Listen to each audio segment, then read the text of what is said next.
Hi, I'm Dr. Craig Chalkwist. I'm Department Chair of East-West Psychology at the California Institute of Integral Studies in San Francisco. On December 14th, 2013, at Twilio headquarters in San Francisco, the Highground Hackers hosted a conference on the issue of managing gun violence. And they did this on the first anniversary of the massacre at Sandy Hook. So this presentation was my contribution to the conference. And in it, I confront the question of what is it that makes men violent? It's a very large question, and I don't pretend to answer it in this presentation, but I do list a number of factors that have been found to be crucial in enabling violence. And at the end of the presentation, I also talk about potential interventions that transition a situation of violence into one of peace.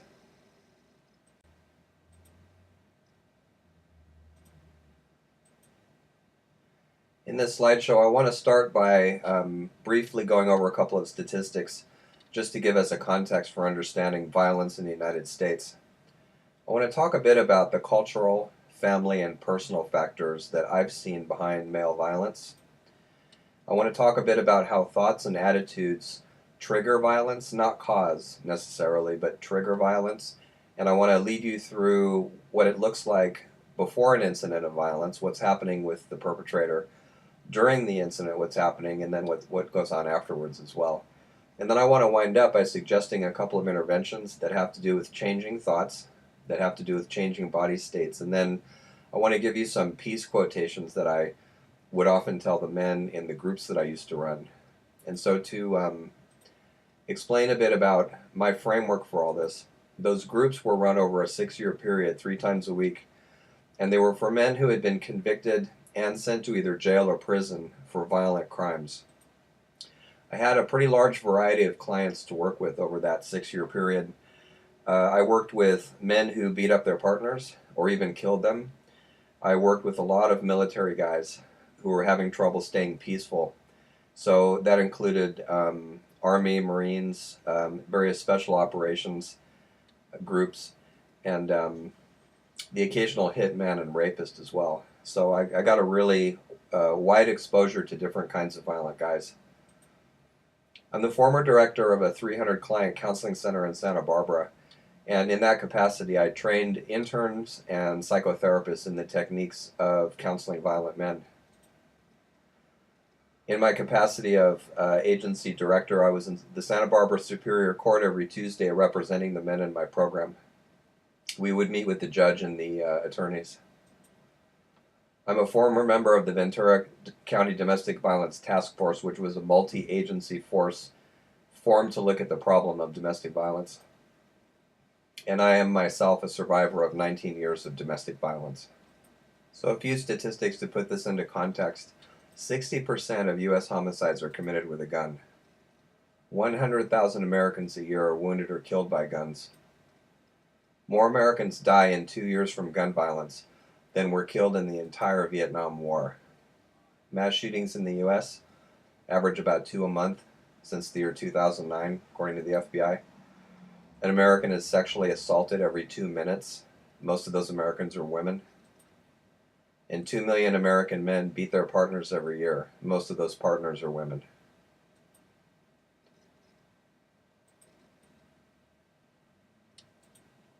So why all the violence?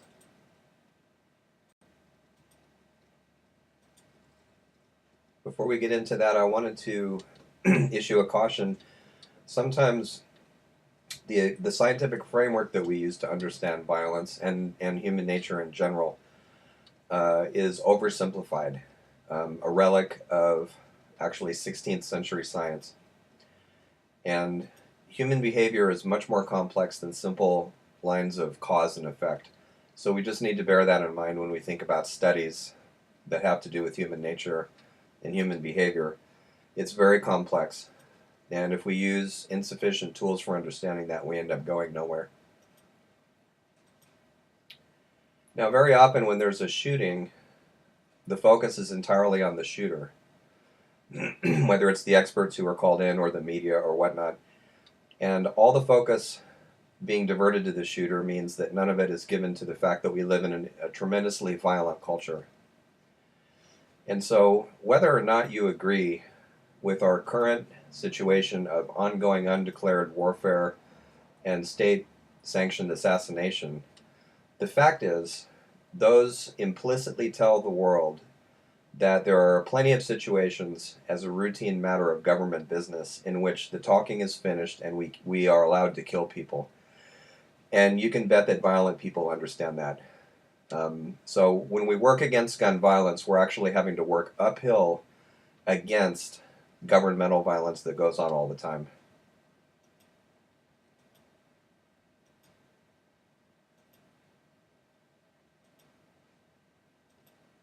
Now, of course, there's the lingering effect of patriarchy as well. There's a very useful term that one of my colleagues taught me about a while back, mansplaining. And for those of you who don't think that patriarchy is still a problem in the U.S., in spite of all the studies and all the news stories and everything else that says that patriarchy is a problem, just think about how often men authorize themselves to talk down to women about issues that women actually know much better than we do, things like reproduction and rape.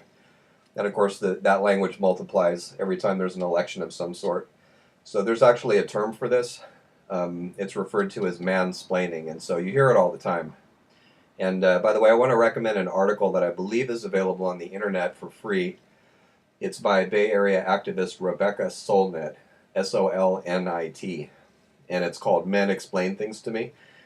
And it's humorous in kind of a sad way because in the article she mentions that she was at I think it was a dinner party in Aspen, and she was talking to one of the guests who was a man who considered himself authority on early California photographers. And so it took 4 or 5 times for her to tell this guy who was recommending this new book on California photographers, oh, if you want to be informed, you got to read this book. And she finally got through to him and said, I wrote the book. I'm the author of the book. At which point he kind of slunk away, you know. So the other thing about patriarchy is that it gives implicit permission to think less of women and to objectify women, to turn them into objects instead of seeing them as human beings. Another cultural factor, the images of men that boys grow up with, and this was true when I was a boy as well, although it's even truer nowadays, are almost entirely violent. Sometimes in my groups, my men's groups, I would ask the guys, can you name me a single public image of a wise, peaceful, and strong man? One. And usually they couldn't. And so I know that there are studies about the prevalence of violence that comes from playing certain video games and things like that, and that's important research. But we shouldn't let it distract us from realizing the larger problem, which is the intense saturation of public culture with these violent images of gun-holding men. If you go to the adventure section in any video store or any online video gallery, this is mostly what you're going to see. So there's no role models for the wise and peaceful and strong man. No role models for our boys. Another contributing factor to violence is structural powerlessness, and I mean by that things that are beyond the control of the people who they are inflicted on. And so being fired, being kicked out of your house, which of course is happening all over the country right now as a result of the real estate bubble, and just poverty in general. All these are conditions that no one has any control over, and they lead to violence as well. So here's a quote from Nelson Mandela. Poverty is not an accident. Like slavery and apartheid, it is man-made and can be removed by the actions of human beings.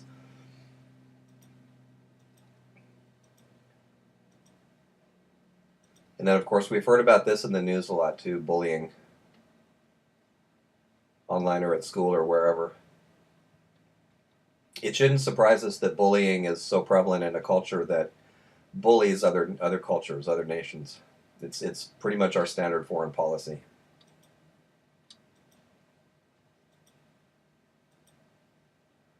So in terms of family factors, excuse me, there's a factor of the legacy of violence that goes down the family history, down the family line. Some of the men that I worked with, there was one guy in particular who I remember. He was a member of the Hells Angels, and he grew up around a father who was violent, and then he himself carried a gun. And one of the reasons he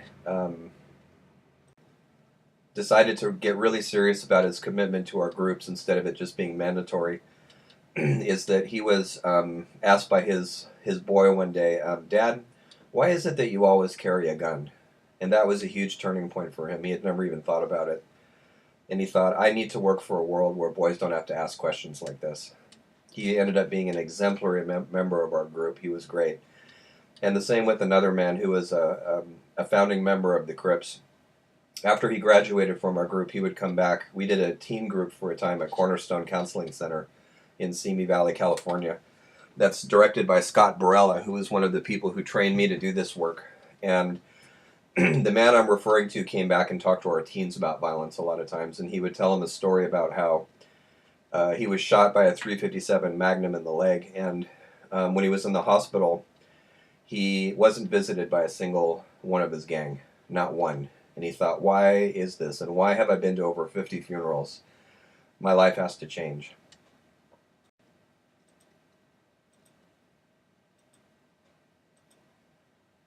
Now, not all violent men come from violent families. There's a popular notion that if a man is violent, it's because someone was violent with him, and that's often true. That when you've had violence directed at you, you're at higher risk for being violent yourself, no doubt about it, unless you get some kind of healing, some kind of deep healing and transformation. But some of the men that I worked with actually came from families that either disapproved of violence or were simply not violent themselves. And what happened with these men is that they held the family role of scapegoat or black sheep. They were kind of the family idiot, the one that everybody would point to as, oh, look at that jerk again, you know. I remember recognizing this pattern when I was reading through a biography of George W. Bush a while ago, and feeling sad for him, actually, because that was his role in his family, according to this biographer. So we know that when you're the lightning rod in the family, then sooner or later all the tensions and dysfunction and other things that the family is not dealing with and not talking through will eventually surface in one child, and the child is sort of the lightning rod for the entire family. And so when one child is violent or acting out, then the family gets to forget about its problems and simply point the finger at that child. So in some ways, the child who acts out like this is the most loyal family member. He's keeping the family together at an unconscious level. He's trying to protect it from flying apart.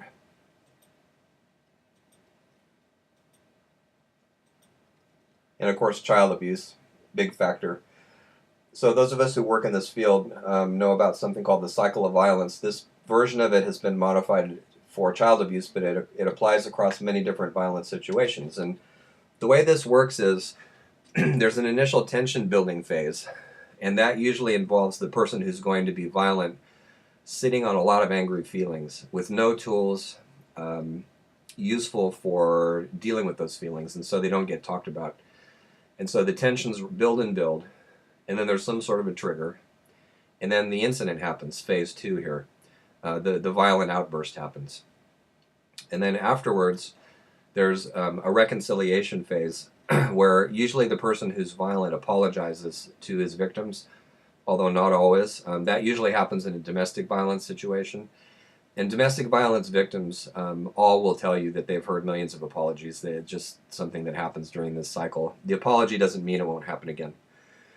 And then afterwards, after the reconciliation phase, there's a calm period that should probably be called a denial period because everybody pretends that it was an anomalous incident and it's not going to happen again. But the fact is that once somebody has been violent once, then it's very likely they're going to be again unless there's some sort of an intervention.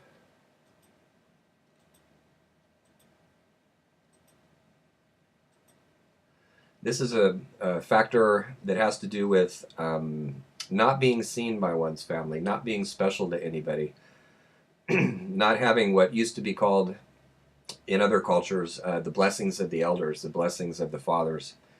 And so sometimes when shooters get a lot of notoriety, then other potential shooters see that, and if they happen to be children of families where they didn't get any kind of visibility, where they were basically neglected throughout their childhood, then even that sort of negative attention is better than no attention.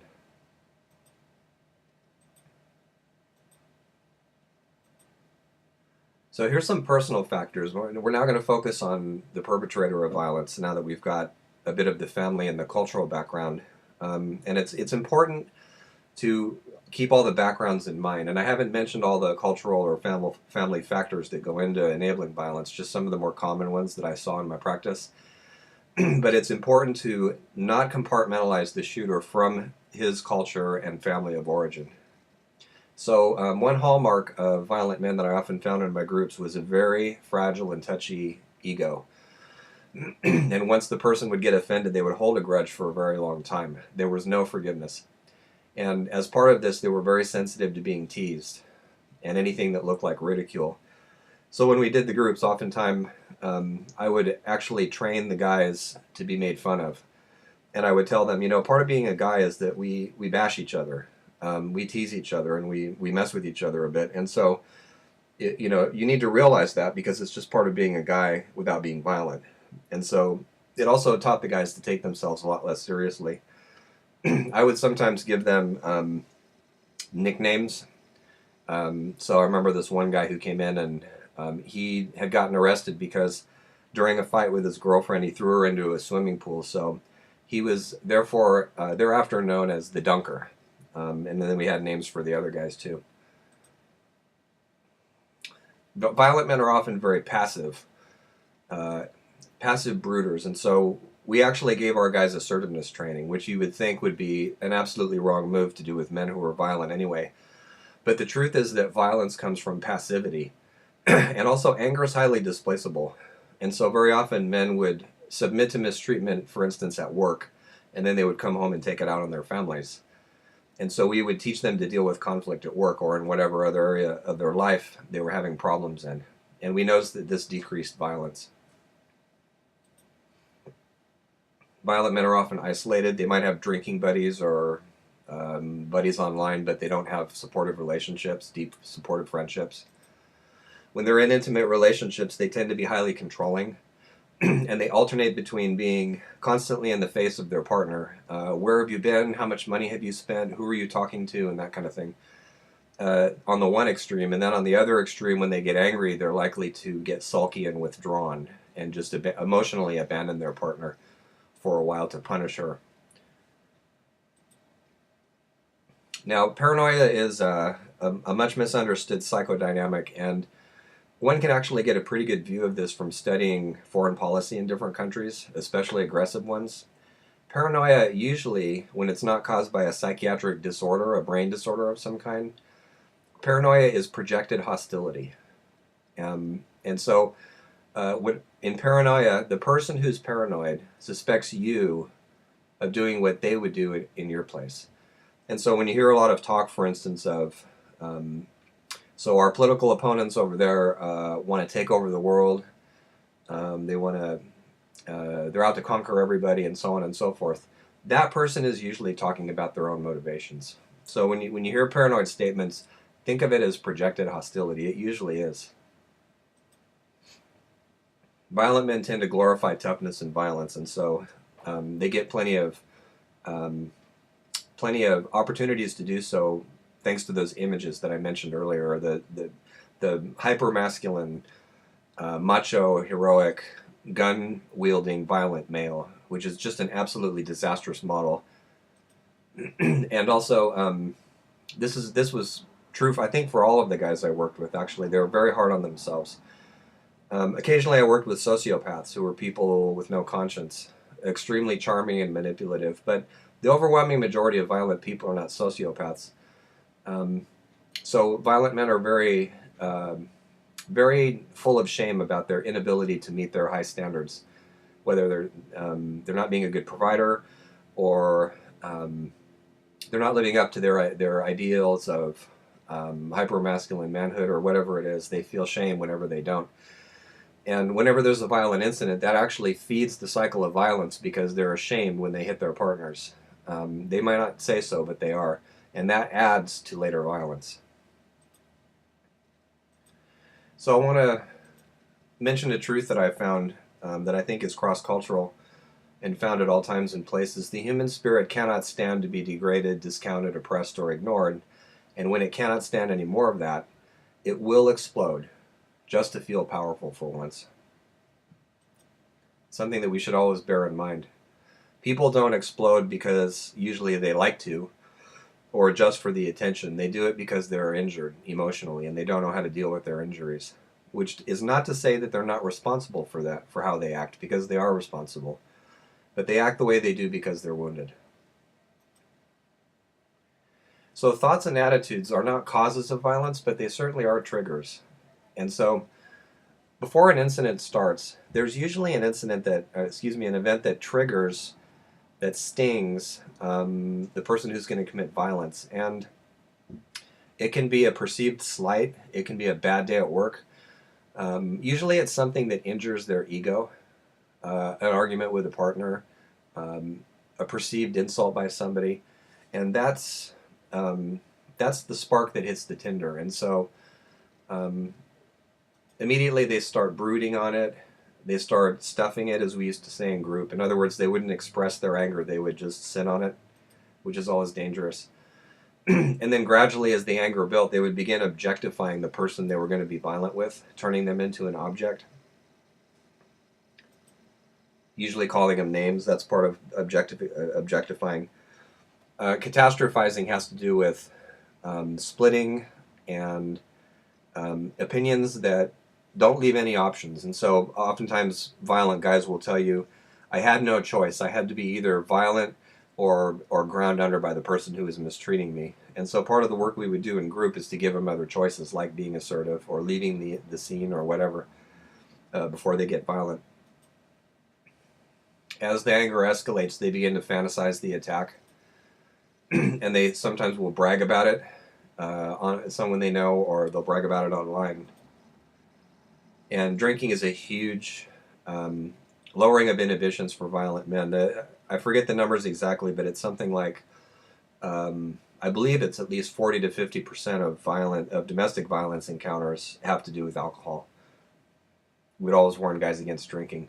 We would tell them in group, all your special skills that you're learning in here to be peaceful men, none of those count when you drink. It's all off. It's all turned off. And you're vulnerable and dangerous. During the incident, there's a sense of leaving the body.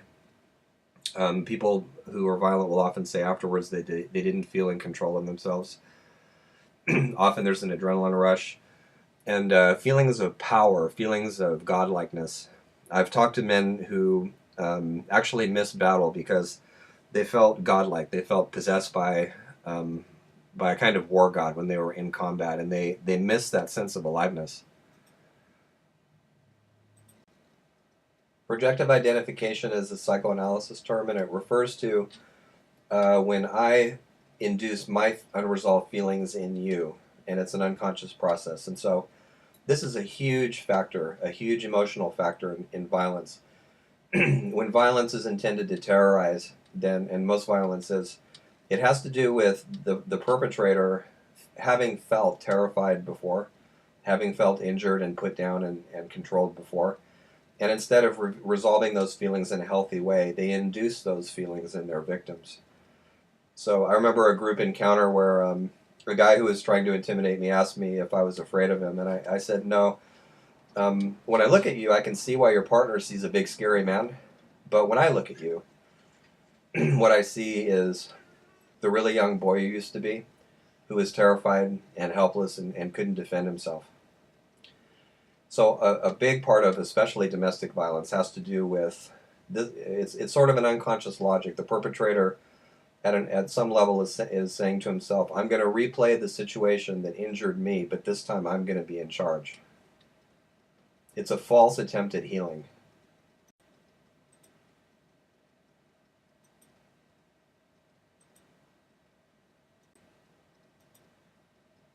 And then remorse soon after the incident. I mentioned that earlier. Usually apologies. In domestic situations, gifts being purchased. I'll make it up to you and things like that.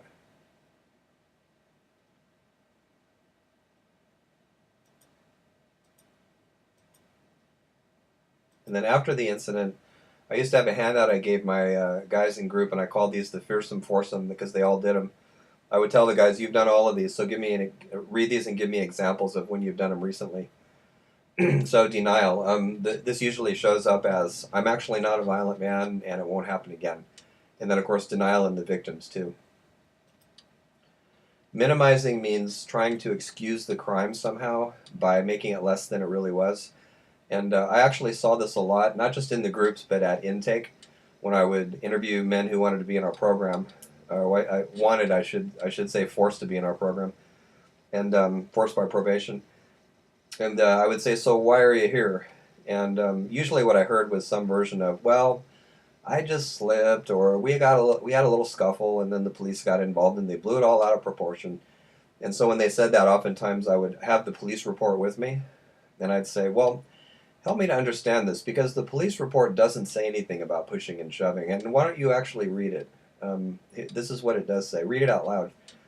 And so we would respectfully challenge the minimizing of the men, because as long as you're minimizing your violence, then you're not going to heal from it, and you're not going to take responsibility for it. Justifying it. "I hit my partner because she pushed me.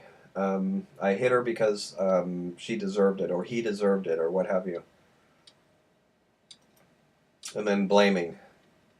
We always knew the men who wouldn't benefit from counseling, because after being with us over a period of months, they were still blaming other people instead of taking personal responsibility for their own behavior. A person who blames isn't going to get better. You really can't work with them until they do have a change of heart of some kind.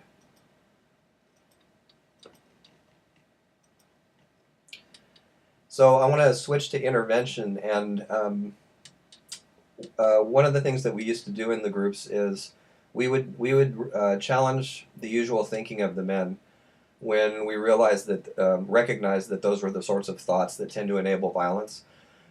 So when they would say, for instance, "I had no option," we would as a group work on all of us coming up with options, thinking up options, or having the guy think up options himself.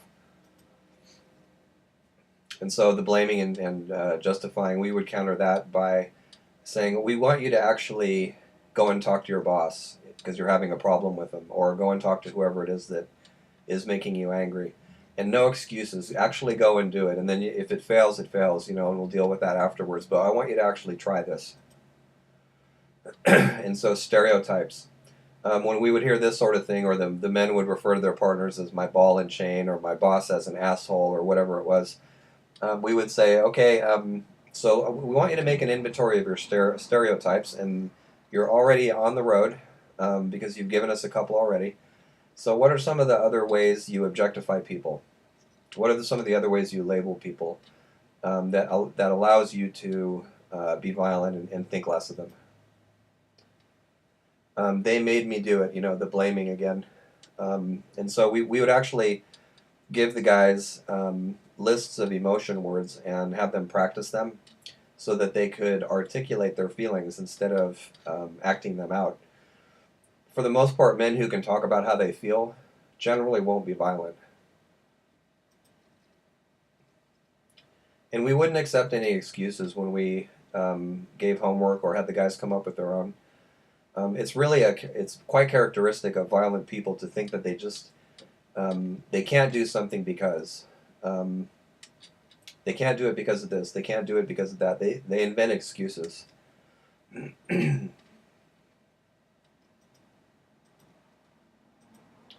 So other interventions that have to do with the body. In many DV programs, it's fairly common to teach an anger scale so that men know when they're getting angry. For instance, a 1 would be a barely perceptible feeling in the body of being angry or frustrated. And then as you go up the scale, there's more and more body reactions. So you begin to breathe harder, you might feel warm, your heart beats harder, your thoughts go faster, your tone rises. And we would train the men to monitor those signs in themselves. And so by the time they got up to about a 4 or a 5 on the anger scale, that was the time to go. You got to go. You got to get out of the situation, because by the time you get to a 9, you're ready to explode. A 10 is an explosion. It means you're being violent. So we would have them take timeouts, and we would give them useful phrases to tell the other person, whether it was a loved one or a boss or whoever. I'm upset right now and I need to go. We can't talk about this anymore. And then we would tell them, and then you need to go back into the situation when you're calm and resolve it, because you can't just use this to punish people by walking away from them. So part of the body intervention is teaching men to be aware of their body. It's amazing to me, even now, how unaware violent men are of their bodies. Partly this is cultural training. Men aren't supposed to feel pain. Part of this is the dissociation that comes from being violent. And part of it is that violent behavior is actually a defense against feeling angry. It's in many ways incorrect to say that a violent man feels angry.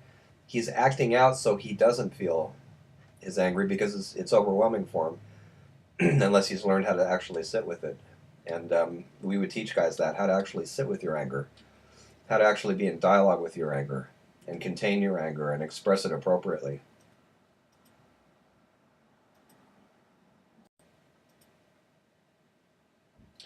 We would sometimes teach them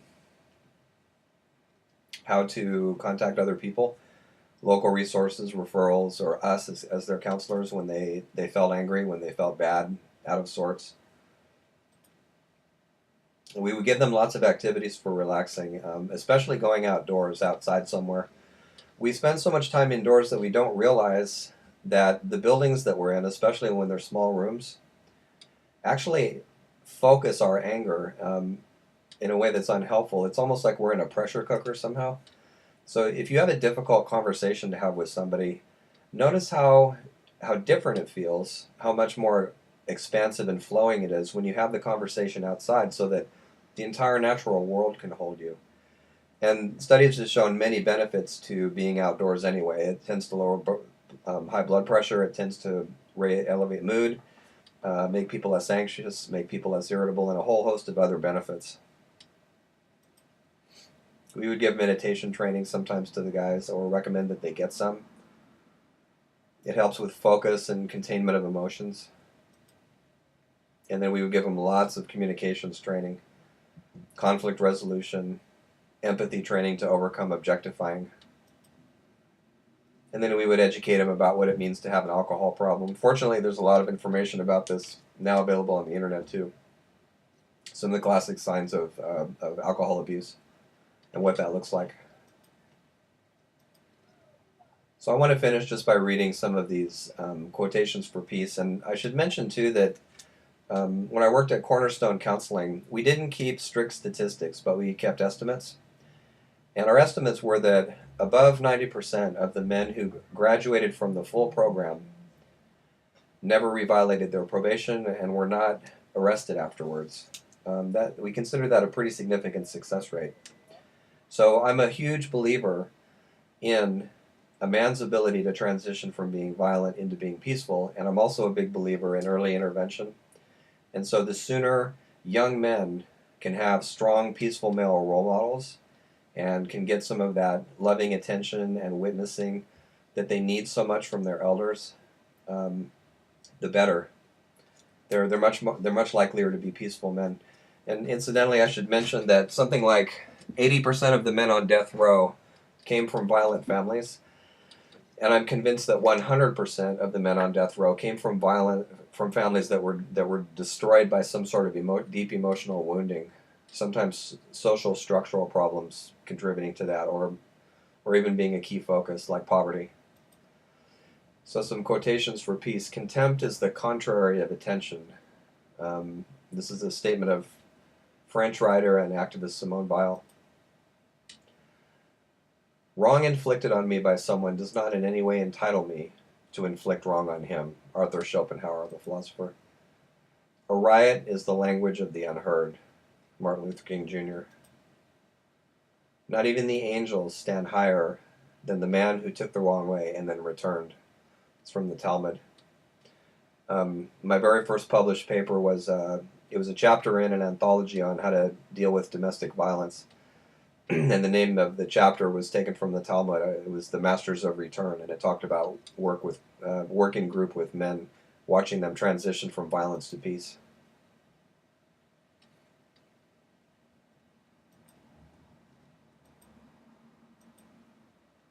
I object to violence because when it appears to do good, the good is only temporary. The evil it does is permanent. Mahatma Gandhi. It isn't enough to talk about peace. One must believe in it, and it isn't enough to believe in it. One must work at it. Eleanor Roosevelt. I would not look upon anger as something foreign to me that I have to fight. I have to deal with my anger with care, with love, with tenderness, with non-violence. Thich Nhat Hanh.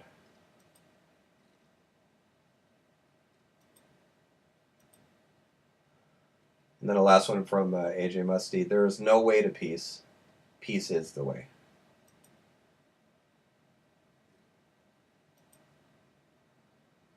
Thank you very much for watching and listening to this presentation.